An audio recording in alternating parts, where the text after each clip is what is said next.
التمثال اللي جنبي ده تمثال الملك رمسيس الثاني في شبابه، هو تمثال طبق الاصل من التمثال اللي في متحف تورينو في ايطاليا. فيعني انا انبسطت جدا لما شفته، حتى التفاصيل بتاعته هوريها لكم اهي. احنا دلوقتي اصلا في منطقه عمود السواري، طبعا فيها مجموعه من التماثيل المصريه. فشوفوا كده، شوفوا التفاصيل، نفس التمثال بتاع متحف تورينو اللي مرسوم على النص جنيه. يعني خدوا بالكم، نفس التفاصيل اهي، نفس اللبس ونفس التفاصيل كلها. فانا اتبسطت جدا جدا جدا لما شفت التمثال ده بصراحة. وبعدين عايزه اوريكم كمان حاجه، القطع الجرانيت اللي موجوده دي كلها تخص الملك رمسيس الثاني.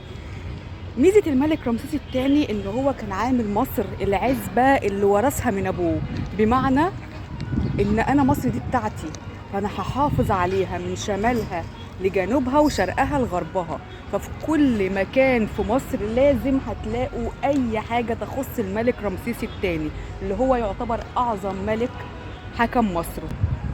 فهنا برضو اهو، ده قطعه جرانيتيه منحوت عليها الملك رمسيس الثاني قاعد وبيقدم قرابين للآلهة. فدي حاجة في منتهى الجمال حقيقة.